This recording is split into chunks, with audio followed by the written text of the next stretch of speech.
The phone rang at 7 a.m. I was still in bed, still half asleep, still dreaming about a life where my parents didn't control every move I made. A life where I could breathe without permission. A life where my choices were my own. A life where I didn't flinch every time the phone rang, afraid of what they would say next. Hello. Is this Ms. Elena Vance? Yes. Who's calling? This is Officer Daniels from the Millbrook Police Department. We're calling about your vehicle. A 2019 Honda Civic, license plate number Bravo. I know a car I drive, officer. What about it? It's been reported stolen. I sat up so fast the room spun. My heart started pounding against my ribs like a trapped bird. Stolen? That's impossible. The car is in my driveway. I drove it home last night after work. I parked it in the same spot I always park it. I locked the doors. I have the keys right here in my hand. Ma'am, we have a report filed by your parents, Richard and Patricia Vance. They claim the car belongs to them. They claim you took it without permission. My parents? Yes, ma'am. The car doesn't belong to them. The car is in my name. I bought it with my own money. I worked 2 jobs for 3 years to afford it. I have the title in my glove compartment. I have the registration in my wallet. I have the loan documents saved on my phone. Ma'am, I'm just telling you what the report says. I'm not making any accusations. I just need you to come down to the station and sort this out. Bring your documents. Bring proof of ownership. We'll get this cleared up. I'll be there in 20 minutes. I hung up. My hands were shaking. My whole body was shaking. My parents had reported my car stolen. My own parents. They wanted to punish me. They wanted to control me. They wanted to prove that they still owned me, even after I had moved out, even after I had gotten engaged, even after I had started building a life without them. This wasn't about the car. This was about power. This was about control. This was about them refusing to let go. I got dressed. I grabbed my keys. I walked out the door. The car was still in the driveway, exactly where I had left it. Untouched. Unstolen. A perfect lie. The morning sun was shining on the hood. The tires were fully inflated. The locks were intact. There was no broken glass, no scratched paint, no evidence of anything except my parents' desperation. Welcome to Gentle Drama. Subscribe and hit like to see more new interesting stories. My name is Elena. I'm 24 years old. I work as a nurse at the county hospital. I work 12-hour shifts. I hold hands with dying patients. I clean wounds that would make most people faint. I watch families say goodbye to people they love. I have seen more pain in 4 years than most people see in a lifetime. I live in a small apartment on the other side of town, far enough for my parents to breathe, close enough to still feel their reach. The apartment has 2 rooms and a bathroom and a kitchen that's too small for 2 people to stand in at the same time. The walls are thin. The floors are drafty. The landlord is cheap. But it's mine. I paid the security deposit. I pay the rent every month. My name is on the lease. My parents, Richard and Patricia, have always been controlling. When I was a child, they chose my clothes, my friends, my hobbies. I wore what they picked.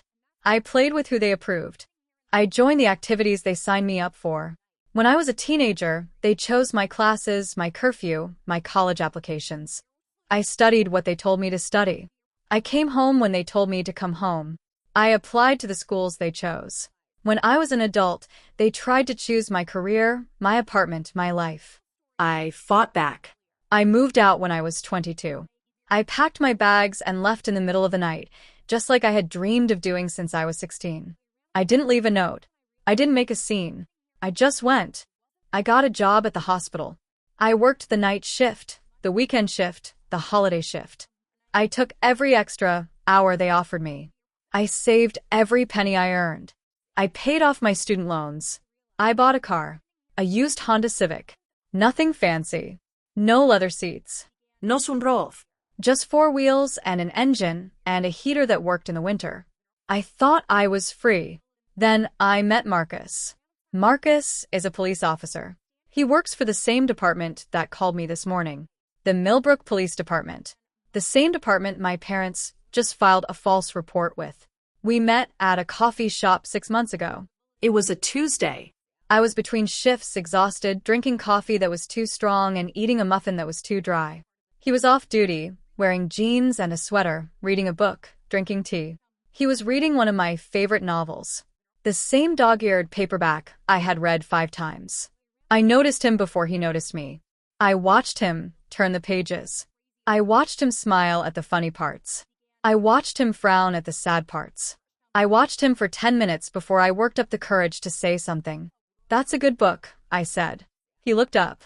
His eyes were brown, warm, kind. "You've read it 5 times. What's your favorite part?" "The ending. When she finally leaves." He smiled. "Same." We talked for 3 hours. About books. About life. About families. About the weight of expectations. He told me about his parents, who had passed away when he was young. He was raised by his grandmother, a woman who taught him to be kind and patient and strong. He told me about his decision to become a police officer. He wanted to help people. He wanted to protect people. He wanted to make a difference. I told him about my parents, about the control, about the guilt, about the fear, about the night I left. He didn't judge me. He didn't tell me I was being dramatic. He didn't tell me to forgive them. He just listened. "Sounds like you've been fighting your whole life," he said. "I have. You deserve to rest. I don't know how. You'll learn. With practice." He proposed a month ago. Simple. Quiet. Just the two of us, sitting on his couch, watching the rain fall outside his window. The apartment was dark. The rain was loud. The world was small and safe. "I don't have a ring yet," he said. "I wanted to save up for something special. Something you deserve. But I couldn't wait any longer. I love you, Elena. I love everything about you. The way you laugh. The way you cry. The way you care about people who have nothing to give you back. I want to spend the rest of my life with you. Will you marry me?" I didn't let him finish. Yes.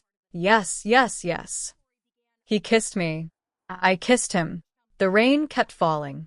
The world kept spinning. I was happy. I didn't tell my parents. I was afraid. I knew what they would say. "You barely know him. He doesn't make enough money. He's not good enough for you. You're throwing your life away. You're embarrassing this family. We didn't raise you to be like this." I was right. I drove to the police station. The building was small, brick, with a flag out front and a sign that said, "Millbrook Police Department." I had never been inside before. I had never needed to. I had never broken the law. I had never been accused of anything. I had never been on this side of the law. I parked my car in the visitor lot. I sat there for a moment, staring at the building, wondering what was waiting for me inside.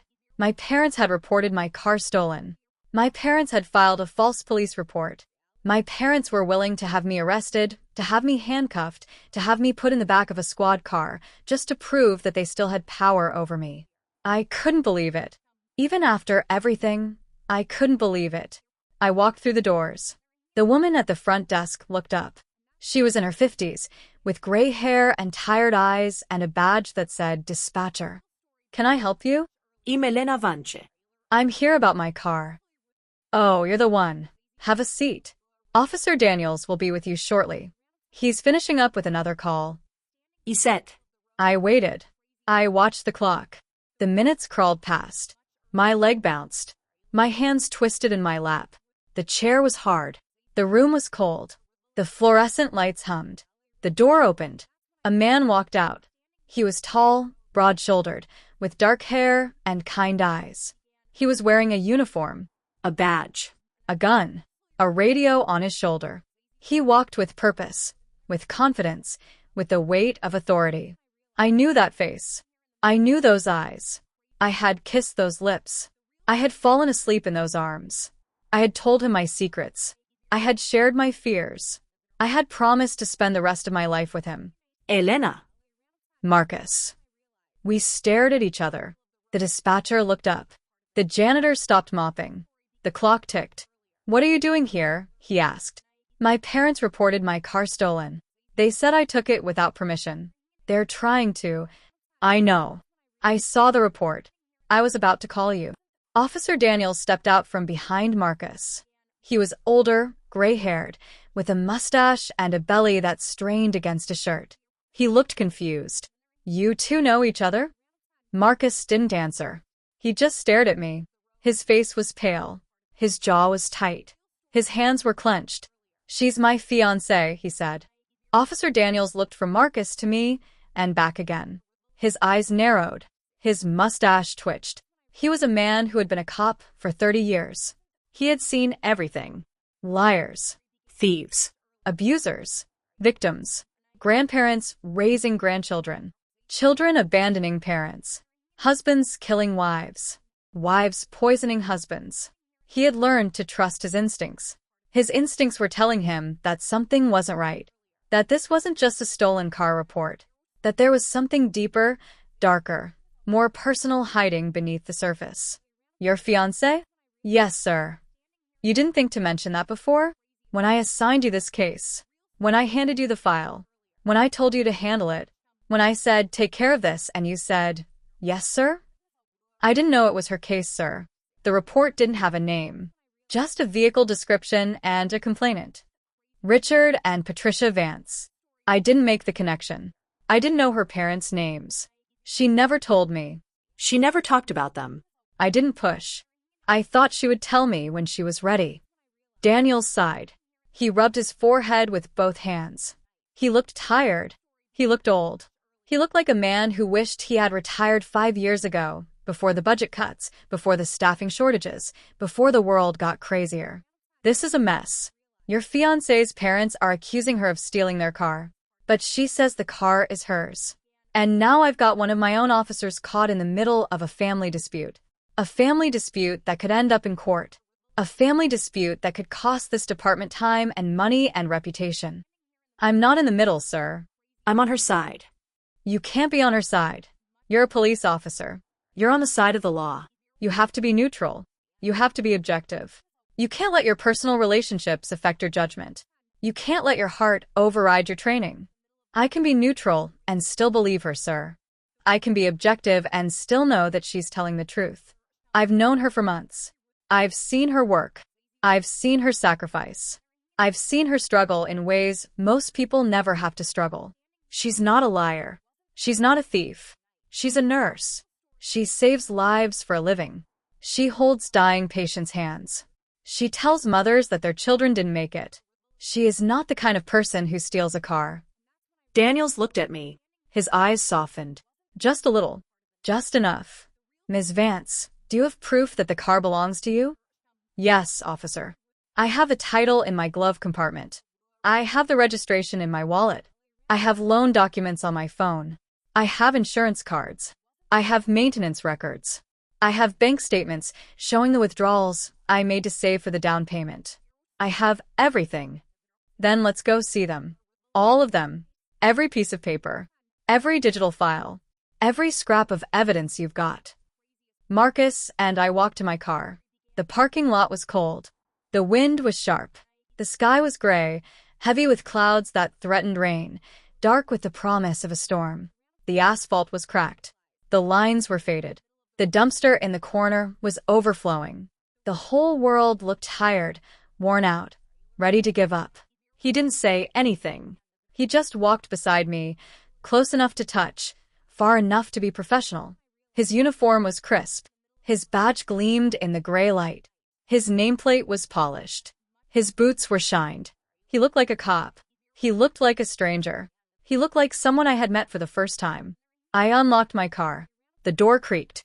It always creaked. It had been creaking since I bought it. 3 years of creaks. 3 years of whining from my mother about the creak.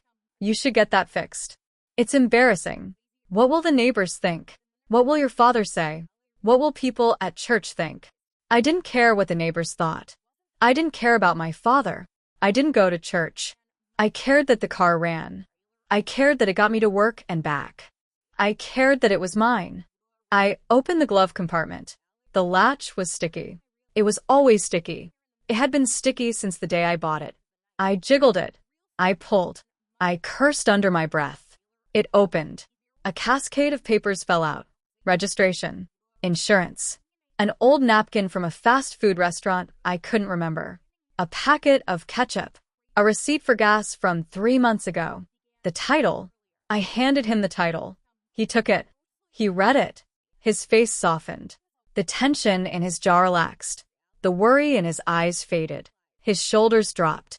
He let out a breath he didn't know he was holding. Your name. Alone. No links. No consigners. No joint ownership. No and statements. No or statements. Just Elena Marie Vance. Sole owner. Sole proprietor. Sole everything. I paid cash. Saved for 3 years. 3 years of overtime shifts. 3 years of holiday shifts. 3 years of saying no to dinner out, no to a vacation, no to a new phone, no to a new coat, no to new shoes, no to new anything. 3 years of watching my friends go out while I stayed home.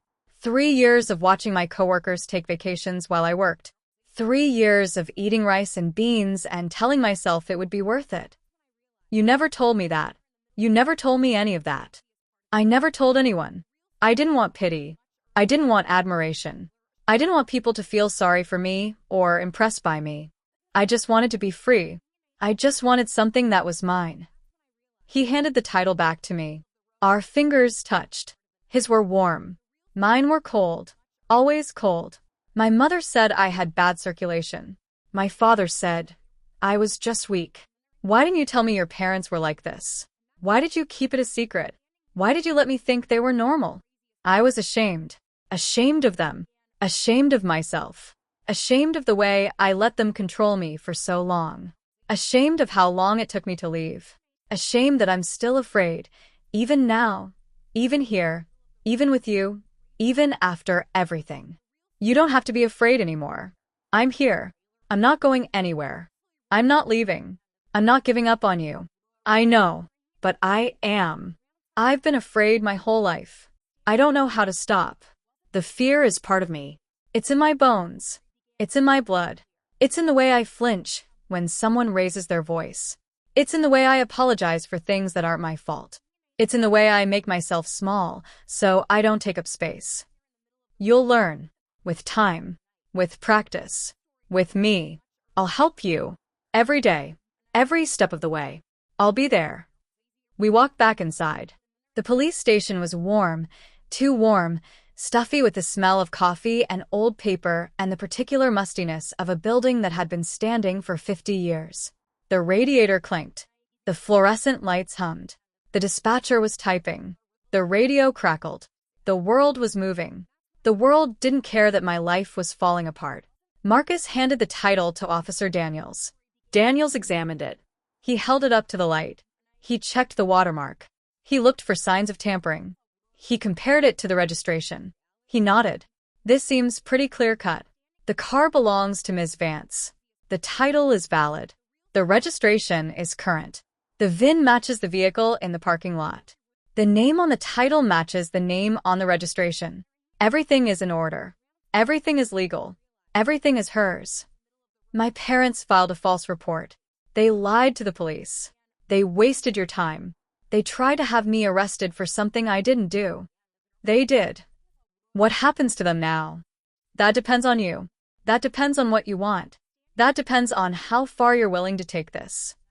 What are my options? You can press charges.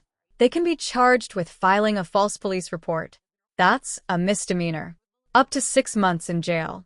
Up to $1,000 in fines. They could also be charged with obstruction of justice. That's a more serious charge. That could mean more jail time. More fines. À permanent record. I don't want them to go to jail. You don't have to press charges. That's your choice. You're the victim here. You get to decide how this plays out. But you should know that you can. You should know that the law is on your side. You should know that what they did was wrong. Not just wrong. Criminal. I don't want to press charges. I just want them to leave me alone. I just want them to stop. I just want to live my life without looking over my shoulder. Daniels nodded. He handed the title back to me. He pulled out a form. He started writing. His handwriting was small and neat. The kind of handwriting that comes from decades of filling out reports. I'll close the case. I'll call your parents and inform them that the car is yours. I'll tell them that filing false reports is a crime. I'll tell them that if they do it again, they'll be arrested. I'll tell them that you have the right to press charges and that you're choosing not to. I'll remind them that you're an adult and that they have no legal authority over you. Thank you, officer. Don't thank me. Just take care of yourself. You've got a good man there. Don't let your parents ruin that. Don't let them win. Marcus walked me to my car. The wind was colder now. The clouds were darker. The rain was coming. I could feel it in the air. I could smell it. I could taste it. What are you going to do now? He asked. I'm going to go home. I'm going to take a shower. I'm going to sleep. I'm going to pretend today didn't happen. I'm going to try to forget that my own parents tried to have me arrested. I'm going to try to forget the look on your face when you saw me walk through that door. Can I come with you? I can make you lunch. I can hold you. I can remind you that you're loved. I can make you forget, even if it's just for a little while. You're on duty. You can't just leave. You have a job to do. You have responsibilities. You have a uniform. I can take a break. A long break. I've earned it. I've been working double shifts for weeks. I haven't taken a vacation in 2 years. I can take a few hours. It might look bad. Your coworkers might think you're playing favorites. They might think you let me off because of our relationship. They might think you're not doing your job. I don't care what they think. I care about you. I care about your safety. I care about your sanity. I care about your heart. I do too. That's why I'm telling you to stay. Do your job. Finish your shift. I'll be fine. Eve survived vers. I've survived them for 24 years. You're not fine. You're shaking. You're pale. Your hands are cold. Your lips are trembling. I'm cold. The wind is cold. It's going to rain. I forgot my jacket. You're scared. You're terrified. You're worried about what they're going to do next. You're worried about what they're capable of. Maybe. But I'm also strong. I'm also stubborn. I'm also not going to let them win. I've survived them for 24 years. I can survive one more day. He kissed my forehead. His lips were warm. His hand was steady. His touch was gentle.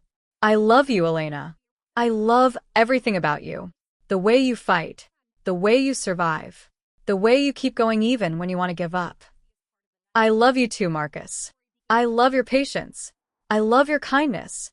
I love the way you see the good in people even when they don't see it in themselves. He walked back inside. I drove away. I watched him in the rearview mirror. He stood in the doorway, watching me go. He didn't wave. He didn't smile. He just stood there, his hands at his sides, his face unreadable. I turned the corner. He disappeared. I made it home before the rain started. The sky opened up just as I pulled into my parking spot. Fat drops pounded the roof of my car, then the windshield, then the pavement. The world turned gray and wet. The trees bent in the wind. The gutters overflowed. The storm was angry, like it had been holding something in for a long time and finally decided to let it out. I sat there for a moment, watching the rain streak down the glass, listening to the drumming on the metal. The car creaked and settled. The engine ticked as it cooled. The heater clicked off. The silence was heavy. I didn't want to go inside. Inside was my apartment. Small. Drafty. Thin walls. Clanking radiator. Humming refrigerator. Blinking clock on the microwave that I never bothered to reset. Inside was where I lived. Inside was where I was alone. But I couldn't stay in the car forever. The rain wasn't going to stop. The storm wasn't going to pass. My parents weren't going to disappear. I grabbed my bag. I opened the door. The rain soaked me instantly. I ran to the entrance. I fumbled with my keys. I unlocked the door. I stepped inside. The hallway smelled like cooking grease and old carpet. The light flickered. The stairs creaked. I climbed to the second floor. I unlocked my apartment door. I stepped inside. I hung my keys on the hook by the door. I kicked off my shoes. I dropped my bag on the floor. I walked to the couch. I lay down. I closed my eyes. I tried to sleep. I couldn't. Every time I closed my eyes, I saw my parents' faces. My mother's cold smile. My father's clenched jaw. The way they looked at me like I was a stranger, like I was an enemy, like I was something they needed to destroy. Every time I closed my eyes, I heard their voices. You're our daughter. What's yours is ours. You'll always need us. You'll regret this. Every time I closed my eyes, I felt the weight of their expectations, the pressure of their control, the suffocating grip of their love. I thought about Marcus. The look on his face when he saw me walk into the police station. The shock. The confusion. The worry. The way he held himself back from hugging me because we were in public, because he was in uniform, because he had a job to do, because people were watching. I thought about the way he said, "I'm on her side." The way he said it without hesitation, without doubt, without fear. The way he stood up for me, even when his boss was standing right there. I thought about Officer Daniels. The way he sighed when he realized what was happening. The way he rubbed his forehead. The way he said, "This is a mess." The way he looked at me with something like pity, something like understanding, something like resignation. He was right. This was a mess.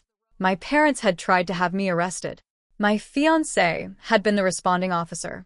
And now I was lying on my couch, soaked from the rain, waiting for the next shoe to drop. The knock came at 3 p.m. I was half asleep, drifting in and out of consciousness, dreaming about nothing and everything. The sound was sharp, insistent. 3 loud raps, like a fist demanding entry, like a hammer driving a nail, like a judge's gavel coming down. I didn't want to answer. I wanted to pretend I wasn't home. I wanted to pretend I was somewhere else, someone else, living a different life. A life where my parents loved me unconditionally. A life where they trusted my judgment. A life where they were proud of me instead of ashamed. I looked through the peephole. My mother, my father, standing in the hallway, their faces hard, their arms crossed, their eyes cold. They were wearing matching raincoats. Navy blue. Expensive. The kind of raincoats people wear when they want to look rich even when they're getting wet. They had driven 40 minutes in a storm to confront me. They had left their comfortable house, their comfortable lives, their comfortable lies, to stand in my drafty hallway and tell me that I was wrong. I opened the door. "Hello, Mom. Dad." Yeah. My mother's voice was ice. "We need to talk." "Talk then." "Inside." No. "Here. The neighbors can hear. Let them." My father stepped forward. His face was red. His jaw was tight. His hands were clenched into fists at his sides. "Don't be difficult. Don't make this harder than it has to be." "I'm not being difficult. I'm setting boundaries. Something you never taught me to do. Something you never let me do. Something you punish me for every time I tried." "You call this setting boundaries? You call hiding from us setting boundaries? You call lying to us, sneaking around behind our backs, getting engaged without telling us. You call that setting boundaries?" "I call that survival." My mother pushed past me into the apartment. She didn't wait for an invitation. She never did. My father followed. They looked around. At the thin walls, the drafty floors, the clanking radiator, the humming refrigerator, the blinking clock, the second-hand furniture, the faded curtains, the chipped dishes in the drying rack. "This is where you live?" my mother asked. Her voice was dripping with disdain. "This is where I live. It's a dump. It's a disgrace. It's embarrassing. It's my dump. It's my disgrace. It's my embarrassment. I pay for it. I clean it. I live in it. You don't have to like it. You don't even have to look at it. You chose to come here. I didn't invite you. You could have stayed home. You could have saved your money. You could have lived rent-free in a nice house in a nice neighborhood with nice people. You could have been comfortable. You could have been safe. But you chose this. You chose to struggle. You chose to suffer. You chose to prove something to no one. I chose to be free. I chose to be independent. I chose to be myself. Something you never allowed me to be." My mother sat on the couch. She didn't ask permission. She never did. She sat like she owned it, like she owned me, like she owned the whole world. My father stood by the window, his back to me, looking out at the rain. His shoulders were tense. His hands were shoved in his pockets. He didn't say anything. He never said anything. He just stood there, silent, passive, letting my mother do the talking. I leaned against the kitchen counter, my arms crossed, my heart pounding, my legs shaking. "You reported my car stolen," I said. We reported our car stolen, my mother said. The car belongs to us. We paid for it. We signed the paperwork. We have the receipts. The car belongs to me. I have the title. I have the registration. I have the loan documents. I have the bank statements showing the withdrawals I made to save for the down payment. I have everything. The car is in my name. It has always been in my name. You're our daughter. What's yours is ours. What's ours is yours. That's how family works. That's how it's always worked. That's how it will always work. That's not how it works. Not legally. Not morally. Not in any way. You don't get to claim ownership of my things just because you gave birth to me. You don't get to control my life just because you raised me. You don't get to punish me for being an adult. Don't talk to your mother like that. My father's voice was sharp, like a whip cracking. Don't speak to me at all. You've never stood up for me. You've never defended me. You've never protected me from her. You just stood there, silent, passive, letting her destroy me. You're not my father. You're her accomplice. His face went red. His hands clenched into fists. He took a step toward me. This is because of him, isn't it? That police officer. Your fiancé. My mother spat the word like poison, like venom, like something rotten in her mouth. This is because of me. Because I'm an adult. Because I can make my own decisions. Because I don't need your permission anymore. Because I'm not afraid of you anymore. You'll always need us. You'll always come crawling back. You'll always realize that you made a mistake. You'll always regret throwing away your family for a man you barely know. I won't. I've never been happier. I've never been more at peace. I've never been more myself. You're not yourself. You're a stranger. We don't recognize you. We don't know who you are anymore. You never knew me. You never wanted to know me. You wanted to control me. There's a difference. The door opened. Marcus walked in. He was still in uniform. His face was hard. His eyes were cold. His jaw was tight. He looked like a cop. He looked like a man who had seen too much, who had done too much, who wasn't afraid of anything. Mr. and Mrs. Vance, I'm going to have to ask you to leave. This is none of your business, my father said. Elena is my business. She's my fiancé. I love her. I protect her. That's my job. That's my duty. That's my privilege. You're a police officer. You're supposed to be neutral. You're supposed to enforce the law. You're not supposed to take sides. I'm off duty. I'm not here as a police officer. I'm here as the man who loves your daughter. And I'm telling you to leave. Now. My mother stood up. She walked toward Marcus. She pointed her finger at his chest. Her hand was shaking. Her eyes were wild. You're the reason she's like this. You've poisoned her against us. You've turned her into a stranger. You've stolen our daughter. She was never poisoned. She was just finally given permission to be herself. Permission to think for herself. Permission to make her own choices. Permission to be happy. Happy? She's not happy. She's confused. She's lost. She's making a terrible mistake. And you're the one leading her astray. She's not lost. She's exactly where she wants to be. With me. In her own apartment. Living her own life. Making her own decisions. My mother laughed. A cold, hollow sound. The kind of laugh that comes from someone who has never been told no, who has never been challenged, who has never been held accountable. Permission. She doesn't need permission. She needs discipline. She needs to learn her place.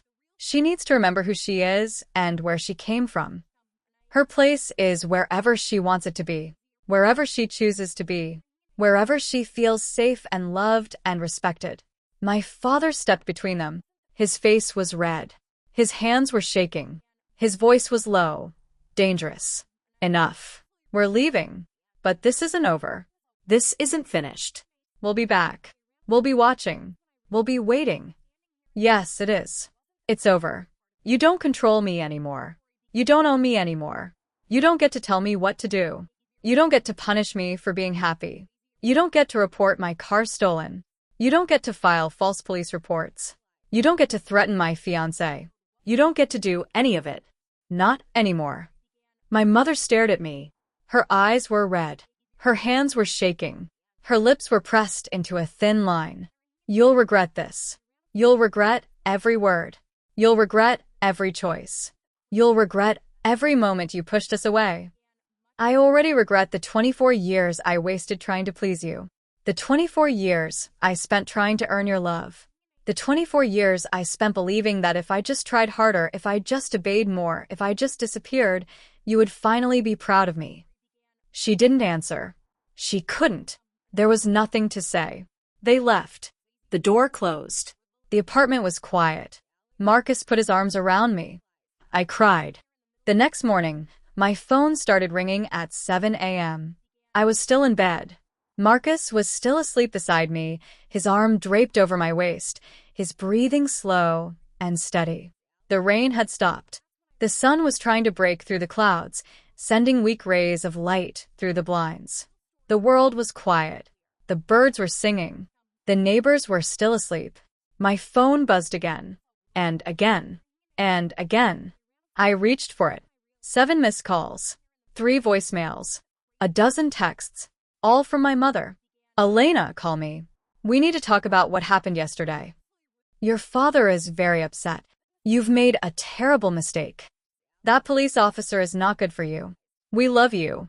We just want what's best for you. You're tearing this family apart. I hope you're happy.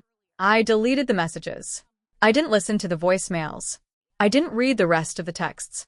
I turned off my phone. I lay back down. What's wrong? Marcus asked. His voice was thick with sleep. My mother. She's been calling all morning. What does she want? The same thing she always wants. Control.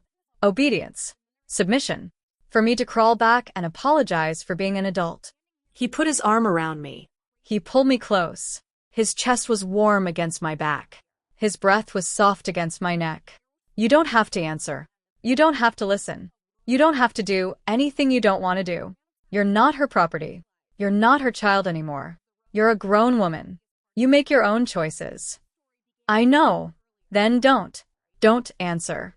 Don't listen. Don't let her in. I went to work at 11 a.m. The hospital was busy. The halls were crowded with gurneys and visitors and staff rushing from one emergency to another. The nurses were rushing. The doctors were stressed. The patients were scared. The fluorescent lights hummed. The elevators dinged. The pages crackled over the intercom. I put on my scrubs. Navy blue. The same color I had worn for 3 years. I tied my hair back in a tight ponytail. I washed my hands until they were raw. I took a deep breath. I walked to the nurse's station. My supervisor, Margaret, was waiting for me. She was in her 50s, with gray hair and kind eyes and a voice that could calm a screaming child. She had been a nurse for 30 years. She had seen everything. She was not easily surprised. Elena, have a seat. He said, I got a call this morning. From your mother. My heart stopped. My hands went cold. My mouth went dry. What did she say?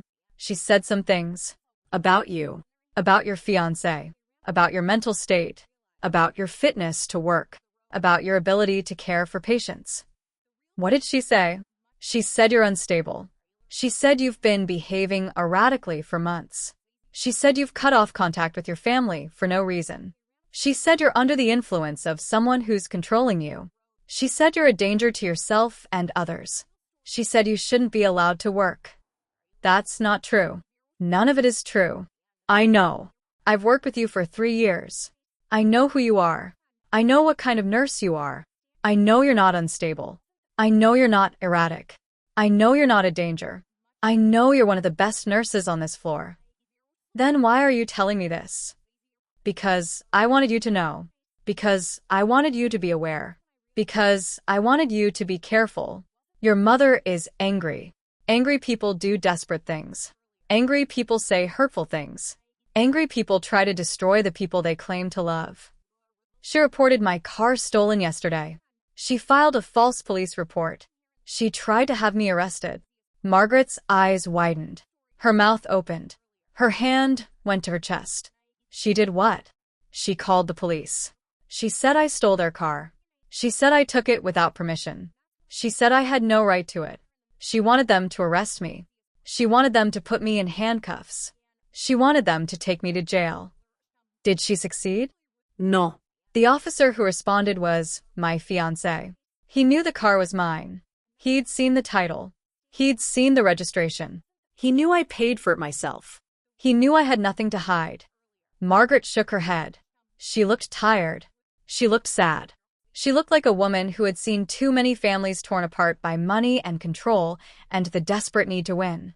I'm sorry, Elena. I'm sorry you're going through this. No one should have to go through this. No one should have to be afraid of their own parents. Thank you. If your mother calls again, I'll tell her I can't discuss employees with members of the public. I'll tell her it's against hospital policy. I'll tell her to stop calling. I'll protect you. That's my job. That's what I do. Thank you, Margaret. I don't know what I'd do without you. You'd survive. You're strong. Stronger than you know. Marcus called me at 3 p.m. His voice was tight, controlled. The voice of a man who was trying very hard not to be angry. I need to tell you something. What? Your father called my supervisor. He filed a formal complaint. He said I mishandled the stolen car report. He said I showed favoritism. He said I violated department policy. He said I should be investigated. He said I should be suspended. He said I should be fired. My blood ran cold. My hands started shaking. My stomach turned. What's going to happen? What did your supervisor say? There's going to be an internal review. They're going to ask questions. They're going to look at the report. They're going to talk to Officer Daniels. They're going to review the evidence. They're going to decide if I did anything wrong. Did you? Did you do anything wrong? No. I didn't. I followed procedure. I documented everything. I had a witness. I had the title. I had the registration. I had the truth on my side. Are you going to get in trouble? Are they going to punish you? I don't think so. I didn't do anything wrong. I didn't break any rules. I didn't violate any policies. I did my job the way I was trained to do it. I documented everything. I followed every step. I have nothing to hide. But your supervisor is going to be watching you now. They're going to be looking for mistakes. They're going to be waiting for you to slip up. Maybe, but I don't make mistakes. I do my job. I do it well. I've been doing it for 5 years. I've never had a complaint. I've never had a disciplinary issue. I've never given anyone a reason to doubt me. I'm sorry, Marcus. I'm so sorry. I'm sorry my parents are doing this to you. I'm sorry they're trying to destroy your career. I'm sorry they're trying to destroy our future. Don't apologize. It's not your fault. You didn't ask them to do this. You didn't make them file false reports. You didn't make them lie to the police. You didn't make them call my supervisor. They chose to do this. They chose to lie. They chose to cheat. They chose to try to destroy us. And they're going to have to live with the consequences. The next week was a blur of calls and complaints and accusations. My mother called the hospital again. Margaret told her she couldn't discuss employees with members of the public. My mother left a voicemail for the HR department. She said I was a danger to patients. She said I was unstable. She said I needed to be fired immediately. She said she would sue the hospital if they didn't take action. HR investigated. They talked to my coworkers. They talked to my supervisor. They reviewed my file. They looked at my performance reviews. They checked my attendance records. They interviewed me. They found nothing. No evidence of instability. No evidence of erratic behavior. No evidence of danger.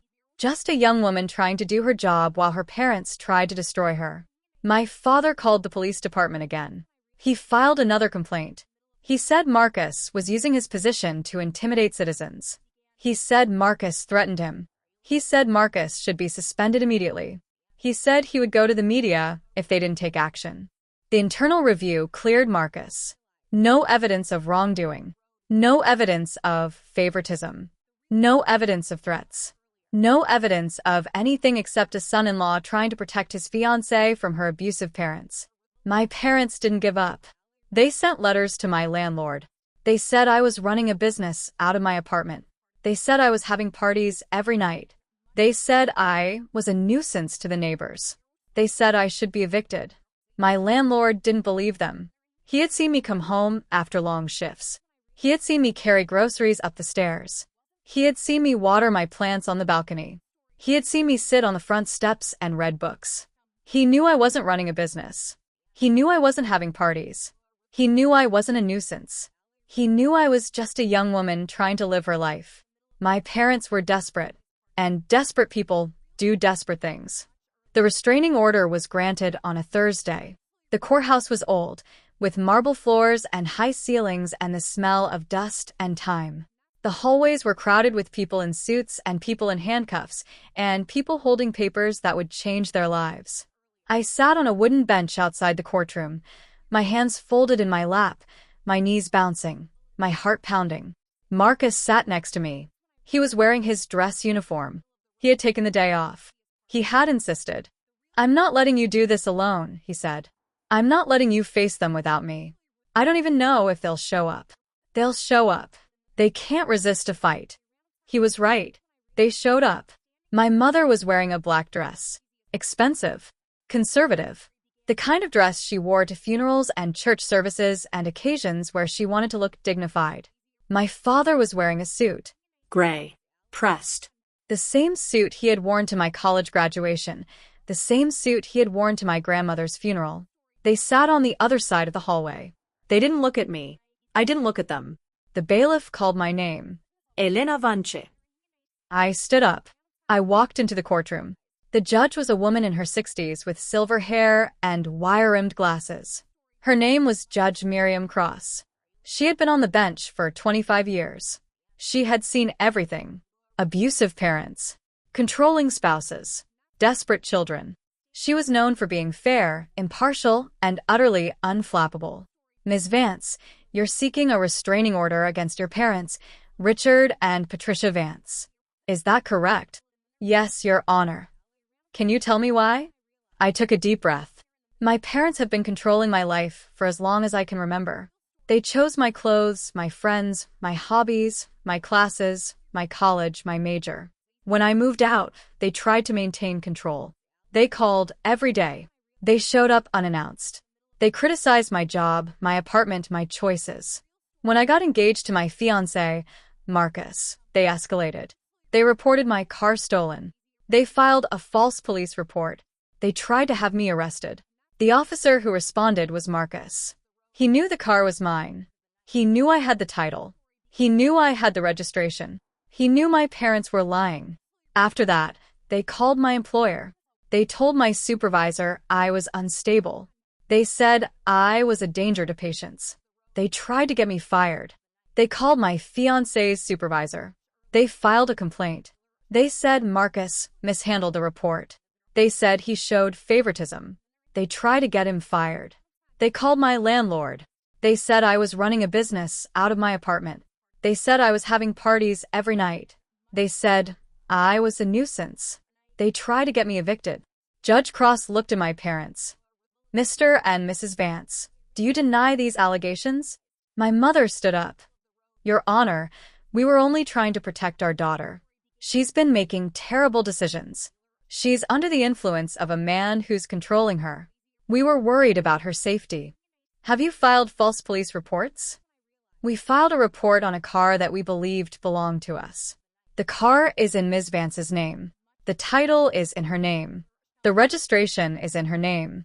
She bought it with her own money. What did you believe gave you ownership? We're her parents. What's hers is ours." "That's not how the law works, Mrs. Vance." My mother sat down. Her face was red. Her hands were shaking. Judge Cross turned back to me. "Ms. Vance, do you have evidence of these incidents?" "Yes, Your Honor. I have copies of the police report. I have the title and registration for my car. I have records of the calls to my employer. I have records of the complaint filed against my fiancé. I have text messages and voicemails from my parents. I have everything." She looked at the papers. She read them carefully. She nodded. "Ms. Vance, I'm granting a restraining order. It will remain in effect for 2 years.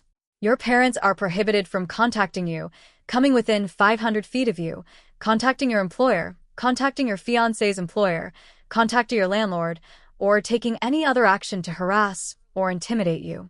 If they violate this order, they will be arrested. They will be charged. They will face jail time. Thank you, Your Honor. Don't thank me. Just take care of yourself. I walked out of the courtroom. My parents were still sitting in the hallway. My mother was crying. My father was staring at the floor. They didn't look at me. I didn't look at them. Marcus took my hand. We walked out of the courthouse together. I called my mother that night. I didn't want to, but I needed to tell her. I needed to warn her. I needed to give her one last chance to understand. One last chance to apologize. One last chance to be the mother I needed. She answered on the first ring. She had been waiting by the phone. Elena? Is that you? It's me, Mom. We've been so worried. We've been calling and calling. We've been leaving messages. Why haven't you? I have a restraining order against you and Dad. Silence.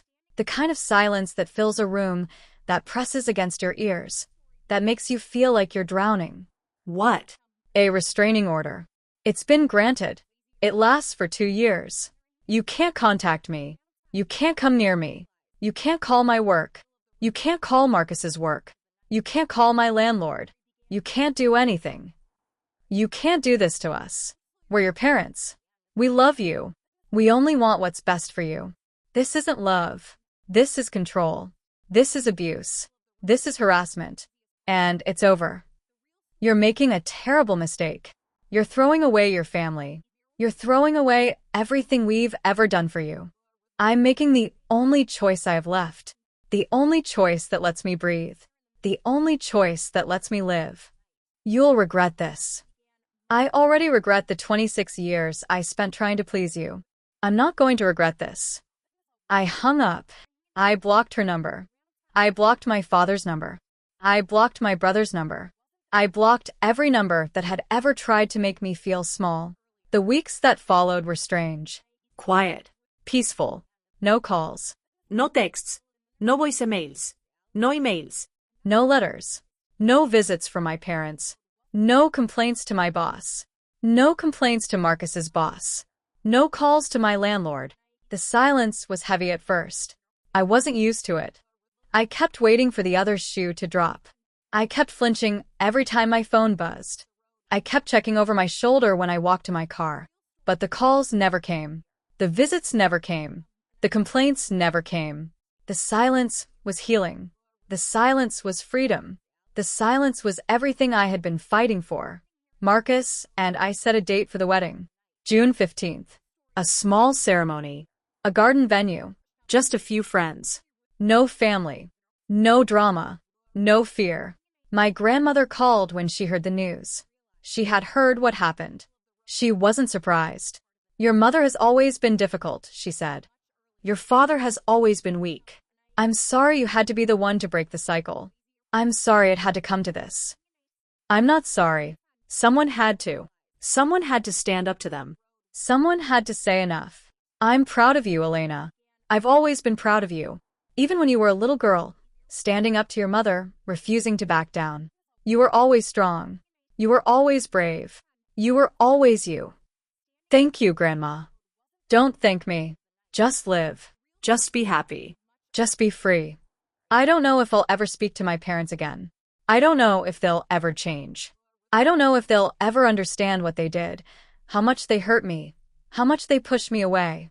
But I know that I'm free. I know that I'm loved. I know that I'm enough. I know that I have a future. I know that I have a family. I know that I have a life. And that's all that matters. Subscribe for more stories about family, betrayal, and the courage to build something new. Thank you for listening.